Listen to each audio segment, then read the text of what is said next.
పెళ్ళైనా పండగైనా వేడుక ఏదైనా పట్టు చీరల ప్రత్యేక వేదిక వారాహి సిల్క్స్. ఇవాళ ఒక సింపుల్ స్వీట్ చేసుకుందామండి. అంటే ఇంట్లో లేకపోతే కుదరదు, అవి మన ఇంట్లో ఉండాల్సిందే. ఏవి ఇంట్లో లేనప్పుడు చేసుకునేది మాత్రం ఖచ్చితంగా కాదు. తక్కువ ఇంగ్రీడియంట్స్తో చేసుకునేటువంటి అత్యంత హెల్దీయెస్ట్ స్వీట్స్లో ఒకటి కొబ్బరి లౌజు. చాలా పాతకాలపు వంటకం.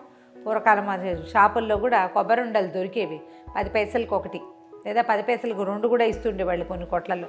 చక్కగా గుండ్రంగా ఉండేది. అందులో కంటామినేషన్ ఏం ఉండదని కొబ్బరి ఉండలు తింటే తిను, చాక్లెట్లు తినద్దని చెప్పేవాళ్ళు మా చిన్నప్పుడు. కొబ్బరిలో ఏం చేస్తారు కంటామినేషన్? కొబ్బరి ఉండలు, బెల్లము, కొబ్బరి, అంతే. ఉండ గట్టిగా ఉండాలి. గట్టిగా ఉన్న ఉండలో ఏ ప్రాబ్లము ఉండదు.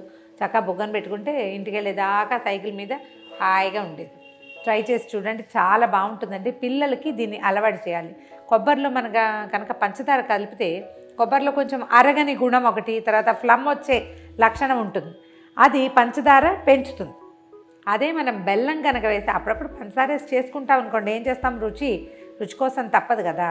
అయితే బెల్లం వేసి చేసుకుంటే మాత్రం ఈ కఫతత్వాన్ని కొంచెం బ్యాలెన్స్ చేస్తుంది అండ్ ఐరన్ రిచ్గా కూడా అవుతుంది. హాయిగా ఉంటుంది. ఓ 2 ఉండలు తిని మంచినీళ్ళు తాగితే 2-3 గంటల వరకు ఆకలే వేయదు. ఈవినింగ్ స్నాక్గా చాలా బాగుంటుంది. సింపులే, కొంచెం టైం టేకింగ్. ఎక్కడంటే మనం పొయ్యి దగ్గర కాస్త నిలబడాల్సి వస్తాం అంతే. అయితే కొబ్బరి వేయించి తర్వాత బెల్లం వేసే పద్ధతి ఒకటి ఉందండి. నేనైతే కొబ్బరి వేయించను. నేను ఏ పనైనా ఈజీగా అయిపోవాలి, నాకు తొందరగా అయిపోవాలి. కొబ్బరి మూకుడులో వేసేయటం. ఇది ఎట్లా అంటే, ఒక పెద్ద కొబ్బరికాయ అనుకోండి, అంటే మామూలు జనరల్ సైజ్ కంటే కూడా కొంచెం ఉరువుగా కాస్త గైరుగా ఉన్న కాయ అయితే 1 గ్లాస్ బెల్లం సరిపోతుందండి. ఒక పెద్ద సైజు కొబ్బరికాయకి ఒక పెద్ద గ్లాసు మంచినీళ్ళ గ్లాస్ ఉంటుంది కదా, ఆ గ్లాస్తో 1 గ్లాస్ బెల్లం సరిపోతుంది. నేనేం చేస్తానంటే, ఇది వేయించేది ఏం లేదండి. కొబ్బరి కోరి పెట్టేసుకున్నాము, బెల్లం వేసేద్దాం. అందులో బెల్లం కొంచెం సన్నగా కనుక తరిగి పెట్టుకుంటే కొంచెం చకచక అయిపోతుంది. వేడి తగిలేసరికల్లా ఆటోమేటిక్గా కరిగిపోతుంది కదా. ఇది మనం బెల్లం కనుక కొంచెం ఇసుక రాయి రప్ప లేకుండా ఉన్నది చూసి తెచ్చుకుంటే, ఎందుకంటే ఇది పాకం బట్టి వడపోసి వ్యవహారం ఏం కుదరదు. ఇది డైరెక్ట్గా కలుపు చేసుకోవాలి.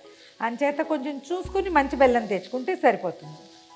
2 కలపటం, పొయ్యి మీద పెట్టడం, ఇక తిప్పు అంతే.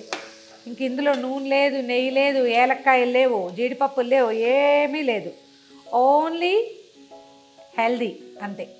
8-9 నిమిషాలు, 10 నిమిషాలు కూడా అక్కర్లేదండి. ఆ పాటికి ఇది ఇలా వచ్చేస్తుంది. దీనికల్లా ఏంటంటే చెయ్యి వదిలిపెట్టేయకూడదు. కాస్త అలా అంటూనే ఉండాలి. ఎక్కడైనా చెయ్యి వదిలిపెడితే ఈ బెల్లం ఏమవుతుందంటే అడుగున అంటుకుపోతుంది. అడుగు అంటకుండా ఉంచుకోవాలంతే.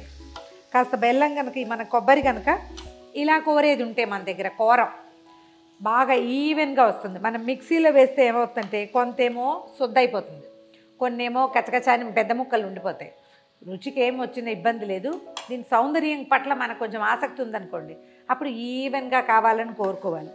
వచ్చేస్తుంది. ఇంకొక 10 నిమిషాల పాటు దీన్ని కొంచెం లాలిస్తే చాలు. పాకం వచ్చిందా రాలేదనేది ఒక అబ్జర్వేషన్ అండి. మొదట ఇది ఎలా ఉంది, తర్వాత దీని టెక్స్చర్ ఎలా మారింది అనేది మనం రెగ్యులర్గా చేస్తుంటే అబ్జర్వేషన్ మనకు తెలిసిపోతుంది. ఇప్పుడు చూడండి, ఈ మూకుడులో ఎక్కడ అంటుకోకుండా ఎక్కడి నుంచైనా కదిపామంటే అక్కడి నుంచి రౌండ్గా ఎలా వచ్చేస్తుంది, గుండ్రంగా వచ్చేస్తుంది దగ్గరికి. తర్వాత దీని సౌందర్యం కూడా మారిపోతుంది. మొదట్లో అంతా విడిపోయినట్టు ఉంటుందా, ఇప్పుడు ఇటు దగ్గరకు వచ్చేస్తుంది చూడండి. కానీ చెయ్యి మాత్రం వదలకూడదు. చెయ్యి వదిలేమా మాడిపోతుంది. మూకుడు పెట్టుకునేటప్పుడు కూడా మందంగా మూకుడు మాత్రం పెట్టుకోండి శ్రద్ధగా. పల్చటి మూకుడు పెడితే చాలా చోట్ల మాడిపోయి మాడు టేస్ట్ వచ్చేస్తుంది. ఇలాంటప్పుడు ఒక చిన్న చెక్ చేసుకోవాలి, అంటే వస్తుందా రాదా అని. ఏం చేయొచ్చు, ఒక చిన్న తడి చేయి చేసుకోండి, ఈ మధ్యలో ఎంచి తీయండి ఒకటి, ఇట్లా ఉండొస్తుందా రావట్లేదు. ఇది చూడండి, ఏమంత కాలదు, భయపడకూడదు. ఇక 2 ముక్కలు అయిపోతుంది అంటే ఇంకా ఉండాలన్నమాట. ఇంకొక నిమిషం చేయి కడుక్కుందాం, మళ్ళీ ఇంకొక 2 నిమిషాలు టైం ఇద్దాం దీనికి. ఈ టైంలో మాత్రం ఫోన్ కాల్ వస్తే వెళ్ళొద్దు, ఎవరైనా పిలిస్తే చూడొద్దు, అటు ఇటు చూడకండి. చూసారా మాడిపోయినట్టు. ఇంకొక 2 మినిట్స్ ఉంటే ఇది వచ్చేస్తుంది. సిమ్లో సాధ్యమైనంత సిమ్లో ఉంచండి. మొట్టమొదటి మీడియం ఫ్లేమ్ పెడతాం కదా, తర్వాత నుంచి ఇది సిమ్లోనే దీని కథను నడిపించాలి మొత్తం. ఇగో ఇందాకటి కంటే బెటర్గా అంటుకోకుండా వచ్చేస్తుంది చూడండి. 1-2 సార్లు చెక్ చేసి ఇది ఉండొస్తుందో రావట్లేదా చూసుకుని ఉండగట్టి కాస్తే మనము ఇవి చేసుకుంటాం కదా, కోవా కజ్జికాయలు చేస్తాం, మధ్యలో లౌజ్ పెట్టి చుట్టూతా కోవా కానీ లేకపోతే బియ్యపిండి కానీ పెడతాం, పాలకాయలు చేస్తాం. అలాంటప్పుడు ఇంతకంటే ముందే తీసేయాలి. కానీ మనం గట్టి ఉండ చేసుకునేటప్పుడు మాత్రం దీన్ని కొంచెం టైట్గా అవనివ్వకపోతే ఉండ విడిపోతుంది, జిగురు అంటుకుంటుంది, ఎక్కడైనా పెడితే అంటుకుంటుంది. మనం గట్టి పాకం తెస్తే ఏమవుతుందంటే ట్రేసెస్ లేకుండా అయిపోతాయి అన్నమాట. ఉండ ఎక్కడైనా పెడితే అది బాల్లా దొరలేస్తుంది, అక్కడ అంటుకోదు. అయిపోయిందండి, మన పాకం వచ్చేసింది చూడండి. టెక్స్చర్ మారటాన్ని మనం గమనించుకోవాలన్నమాట. ఇదిగో మొత్తం అంతా వచ్చేస్తుంది. ఇప్పుడు చేద్దాం ఉండ చూడండి. ఇదిగో బాల్ విడిపోవట్లేదు, వచ్చేసింది. చల్లారిపోతే ఇంకా ఉండలు కట్టేయటమే, తీసి పక్కన పెట్టేద్దాం దీన్ని. మనం ఈ మూకుడులోనే కనుక ఎక్కువసేపు ఉంచితే అడుగు మళ్ళీ మాడుతుంది. అందుకని ఏం చేయాలంటే దీన్ని ఒక పెద్ద పళ్ళెంలో పోసేసుకోండి, కొంచెం చల్లారనిచ్చి అలాగా కొంచెం నేర్చుక చేతికి తడి చేసుకుని చేసేయచ్చు. దీంట్లో ఇంకా ఆయిల్ అంటించడము, నెయ్యి అంటించడం ఏం చేయక్కర్లా, జస్ట్ తడి చెయ్యి అంతే. నూనె నెయ్యి అయినా చేసుకోవచ్చు, తడి చెయ్యి అయినా చేసుకోవచ్చు. ఉండలు చేసేస్తే సరిపోతుంది. ఉండలు ఎలా చేయాలో చూపిస్తాను చల్లారాక.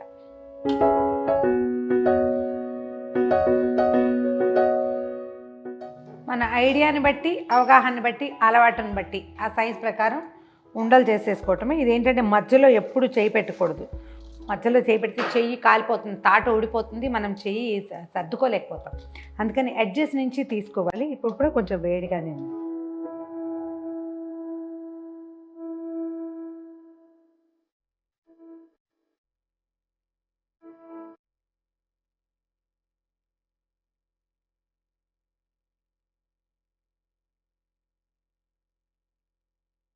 ఇదిగోండి మన కమ్మని కొబ్బరి లడ్డూలు ఫుల్ ఆఫ్ ఐరన్ రెడీగా ఉన్నాయి. అయితే ఇది చేసేటప్పుడు 2-3 చిన్న చిన్న జాగ్రత్తలు ఏంటంటే గరిటె వదలకూడదు. తర్వాత మనం ఉండలు కట్టేటప్పుడు అయిపోతుంది అనుకున్నాక 1 నిమిషం ముందే స్టవ్ ఆపేసుకుంటే మనకు అది చల్లారిపోతే డ్రైగా అయిపోకుండా ఉంటుంది. కొంచెం చల్లబడ్డాక చేస్తే, చేయకపోతే అరిచేతులు ఇట్లా ఎర్రగా అవుతాయి. వేడి పట్టగలిగే వాళ్ళైతే వేడి మీద చేయగలుగుతారు, లేకపోతే చేయలేం కదా.